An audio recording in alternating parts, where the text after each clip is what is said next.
ইরানের অজানা চমক F-35 ভূপাতিতের দাবি। এবার কি আরও বড় ধাক্কা? মধ্যপ্রাচ্যের আকাশে আবারও যুদ্ধের কালো মেঘ। উত্তেজনা বাড়ছে, পাল্টাপাল্টি হুঁশিয়ারিতে সরগরম আন্তর্জাতিক রাজনীতি। আর এই পরিস্থিতির মাঝেই ইরান এমন এক দাবি করেছে যা নিয়ে বিশ্বজুড়ে শুরু হয়েছে তুমুল আলোচনা। ইরানের পররাষ্ট্রমন্ত্রী আব্বাস আরাকচি সম্প্রতি দাবি করেছেন যে অতীতের সংঘর্ষে ইরান মার্কিন যুক্তরাষ্ট্রের অত্যাধুনিক কিছু যুদ্ধবিমান ধ্বংস করতে সক্ষম হয়েছে। এমনকি তিনি F-35 স্টেলথ ফাইটার জেট ভূপাতিত করার কথাও উল্লেখ করেছেন। পাশাপাশি সতর্কবার্তা দিয়েছেন, যদি যুদ্ধবিরতি ভঙ্গ করা হয় তাহলে ইরান এমন কিছু দেখাবে যা আগে কেউ কল্পনাও করেনি। তবে এই দাবির সত্যতা স্বাধীনভাবে নিশ্চিত করা যায়নি। অনেক সামরিক বিশ্লেষক এটিকে মনস্তাত্ত্বিক যুদ্ধের অংশ বলেও মনে করছেন। F-35 কেন এত গুরুত্বপূর্ণ?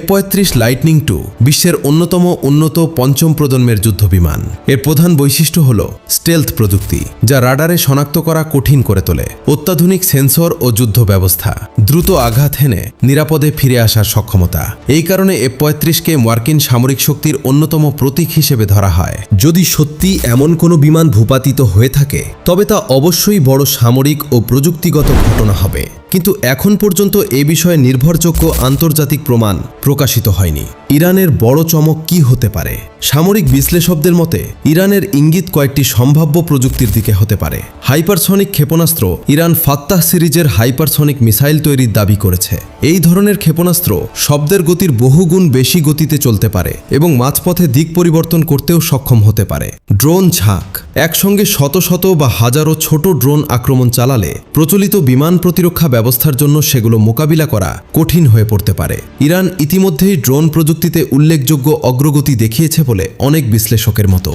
ইলেকট্রনিক ও সাইবার যুদ্ধ।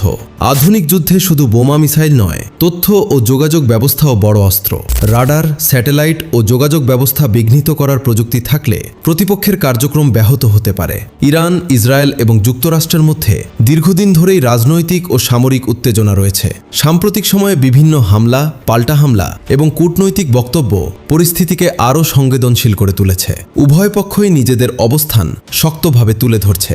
বড় সংঘর্ষ হলে বিশ্বের কী প্রভাব পড়তে পারে? যদি পরিস্থিতি পূর্ণাঙ্গ যুদ্ধের রূপ নেয় তাহলে এর প্রভাব শুধু মধ্যপ্রাচ্যে সীমাবদ্ধ থাকবে না। বিশ্ববাজারে তেলের দাম বৃদ্ধি, আন্তর্জাতিক বাণিজ্যে বাধা, জ্বালানি আমদানি নির্ভর দেশগুলোর অর্থনৈতিক চাপ, শরণার্থী সংকটের আশঙ্কা, বৈশ্বিক নিরাপত্তা পরিস্থিতির অবনতি। মনস্তাত্ত্বিক যুদ্ধও কি একটি অস্ত্র? অনেক বিশেষজ্ঞ মনে করেন আধুনিক যুদ্ধে শুধু সামরিক শক্তি নয়, মনস্তাত্ত্বিক প্রভাবও গুরুত্বপূর্ণ। বড় বড় দাবি, হুঁশিয়ারি এবং শক্তি প্রদর্শনের মাধ্যমে প্রতিপক্ষের উপর চাপ সৃষ্টি করা হয়। ফলে বাস্তব যুদ্ধ শুরু হওয়ার আগেই কৌশলগত সুবিধা নেওয়ার চেষ্টা চলে। ইরানের F-35 ভূপাতিত করার দাবি এবং বড় চমক দেখানোর হুঁশিয়ারি আন্তর্জাতিক অঙ্গনে ব্যাপক আলোচনার জন্ম দিয়েছে। তবে কোনো তথ্য সত্য আর কোনোটি কৌশলগত বার্তা তা নিশ্চিতভাবে জানা যাবে ভবিষ্যতের ঘটনা প্রবাহ থেকেই। আপনার কি মনে হয়, ইরানের এই দাবি বাস্তব নাকি মনস্তাত্ত্বিক যুদ্ধের অংশ? মতামত জানান এবং এমন আন্তর্জাতিক বিশ্লেষণ পেতে আমাদের ফলো করতে ভুলবেন না।